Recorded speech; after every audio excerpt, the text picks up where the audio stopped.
नमस्कार, मैं हूँ शिवांगी। बिहारी मीडिया में आपका स्वागत है। बुलेटिन की शुरुआत करते हैं बड़ी खबर के साथ।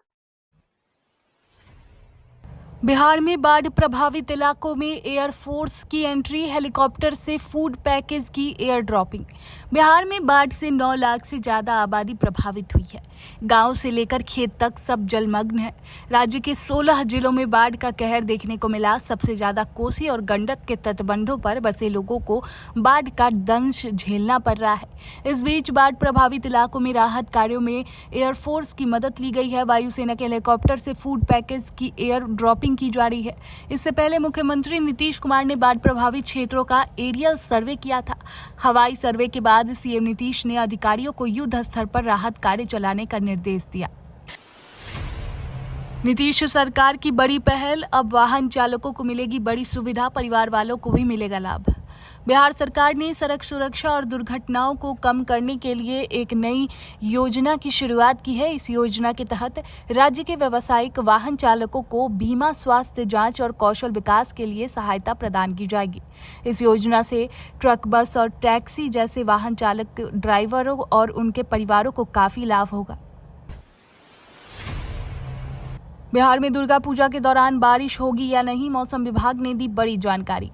दक्षिण पश्चिम मानसून का आधिकारिक तौर पर समापन हो गया है। हालांकि प्रदेश से मानसून के लौटने में कुछ दिनों का समय अभी और लगेगा। दरअसल मौसम विज्ञान केंद्र पटना ने अक्टूबर के मौसम पूर्वानुमान को लेकर बताया है कि अधिसंख्य हिस्सों में सामान्य से अधिक वर्षा का अनुमान है। मौसम विभाग के मुताबिक 3 या 4 अक्टूबर से बिहार में एक बार फिर से बारिश जोर पकड़ सकती है। अनुमान के मुताबिक कई जिलों में मेला के दौरान बारिश खलल डाल सकती है, जबकि प्रदेश के अधिकतम व न्यूनतम तापमान के सामान्य से अधिक रहने की संभावना है। मौसम विज्ञानी के अनुसार प्रदेश में आमतौर पर 8 से 10 अक्टूबर तक मानसून का प्रभाव समाप्त हो जाएगा।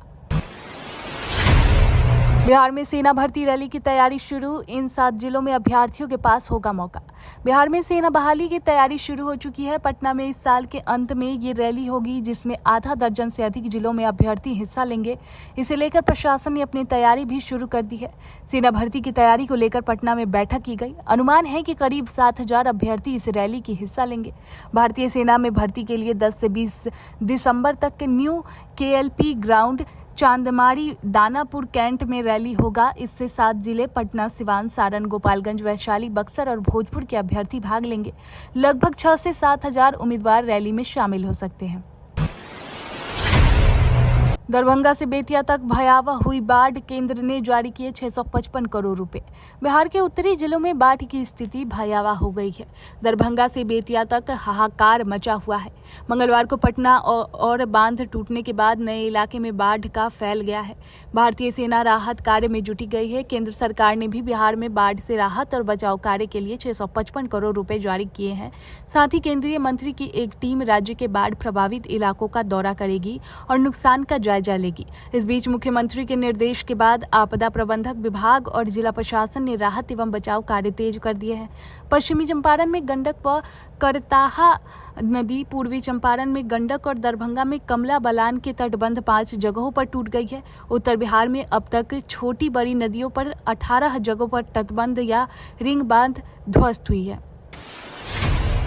पटना में बापू टावर का लोकार्पण, सीएम नीतीश कुमार ने किया उद्घाटन। निर्माण में लगा 35 टन तांबा। बिहार की राजधानी पटना में नवनिर्मित बापू टावर का मुख्यमंत्री नीतीश कुमार ने बुधवार को उद्घाटन किया। 129.38 करोड़ से इसका निर्माण हुआ। 2 अक्टूबर 2018 को महात्मा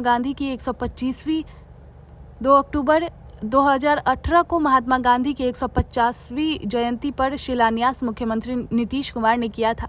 7 एकड़ में बापू टावर का निर्माण किया गया है। 10,503 वर्ग मीटर में 2 भवन बने हैं। इसमें एक वृत्ताकार 6 मंजिला और दूसरा 5 मंजिला गोलाकार भवन है। यह देश का पहला भवन है जिसके बाहरी भाग का 35 टन तांबे की परत लगाई गई है। गोलाकार भवन के भूतल पर 60 लोगों की क्षमता का ऑडिटोरियम भी है। बिहार में अगले साल 4 छुट्टियां ज़्यादा मिलेगी, नीतीश कैबिनेट की 2025 के कैलेंडर पर मुहर। बिहार में साल 2025 में राज्य कर्मियों को 40 छुट्टियां मिलेगी। नीतीश कैबिनेट ने राज्य कर्मियों के लिए अगले वर्ष यानी 2025 की छुट्टियों का कैलेंडर मंजूर कर दिया है। सबसे बड़ी बात तो ये है कि अगले साल गुरु गोविंद सिंह जन्म दिवस के लिए 2 अलग अलग दिनों में जनवरी और दिसंबर में छुट्टी मिलेगी। 6 जनवरी और 27 दिसंबर को गुरु गोविंद सिंह जन्म दिवस पड़ेगा। 2025 में इस साल से 4 छुट्टियां ज़्यादा मिलने वाली है। नीतीश कैबिनेट में 45 प्रस्तावों को मंजूरी। सीएनजी पीएनजी की वैट दरें घटाई, वाहन चालक कल्याण योजना लागू। बिहार में निजी गाड़ियों के ड्राइवरों के लिए मुख्यमंत्री वाहन चालक योजना की नीतीश कुमार कैबिनेट में मंजूरी मिल गई है। इसके तहत ड्राइवरों को ट्रेनिंग दी जाएगी, उनकी मेडिकल जांच और बीमा की भी सुविधा दी जाएगी। वहीं नालंदा जिले के राजगीर में 11 से 20 नवंबर तक महिला हॉकी चैंपियनशिप कराने के प्रस्ताव पर भी मंत्रिमंडल की मुहर लग गई है। बाढ़ पीड़ितों को 1 क्विंटल अनाज देने से 2025 में सरकार नहीं बन जाएगी, पप्पू यादव का एनडीए पर निशाना। बिहार के पूर्णिया से सांसद राजेश रंजन उर्फ पप्पू यादव ने बाढ़ के मुद्दे पर नीतीश सरकार को घेरते हुए राहत कार्य में तेजी लाने की मांग की है। उन्होंने मंगलवार को बाइक पर सवार होकर दरभंगा जिले के अलग अलग बाढ़ प्रभावित इलाकों का दौरा किया और पीड़ित परिवारों का हालात जाना। इस दौरान उन्होंने कहा कि बाढ़ प्रभावित क्षेत्रों की सरकार को हेलीकॉप्टर से मॉनिटरिंग की जानी चाहिए।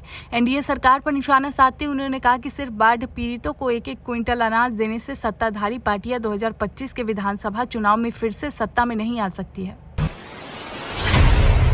सीएम नीतीश कुमार की अध्यक्षता में हुई कैबिनेट बैठक। बिहटा में बनेगा 300 बेड का अस्पताल। होमी भाभा कैंसर अस्पताल में पैलिएटिव केयर सेंटर बनेगा। मुजफ्फरपुर के होमी भाभा कैंसर अस्पताल में गंभीर कैंसर रोगियों के लिए पैलिएटिव केयर यूनिट खुलेगा। ये 100 बेड का होगा। कैबिनेट ने इसके लिए 112 करोड़ रुपए मंजूर किए हैं। संचालन टाटा मेमोरियल सेंटर मुंबई करेगा। सितंबर में रिकॉर्ड 218 mm बारिश। अक्टूबर में सामान्य से अधिक तापमान रहेगा। 30 से 40% अधिक बारिश की संभावना। अक्टूबर में मानसून की विदाई होती है। मौसम वैज्ञानिकों के अनुसार 8 से 10 अक्टूबर तक मानसून की विदाई हो जाती है, लेकिन इस साल 15 अक्टूबर तक बारिश होने की संभावना है। इस महीने में 30 से 40% अधिक बारिश होगी। एक दिन में सबसे अधिक बारिश 27 सितंबर को फारबिसगंज में 340 mm दर्ज किया गया। इस साल अगस्त से अधिक बारिश सितंबर में हुई। अगस्त में 190.8 mm बारिश हुई थी, वहीं सितंबर में 218 mm बारिश हुई। 2029 में वन नेशन वन इलेक्शन के तहत फिर चुनाव। 3.5 वर्ष के लिए होगा अगले बिहार विधानसभा का चुनाव। बिहार में 2025 में विधानसभा चुनाव 3.5 वर्ष के लिए होगा। इसके बाद 2029 में वन नेशन वन इलेक्शन के तहत फिर चुनाव होगा।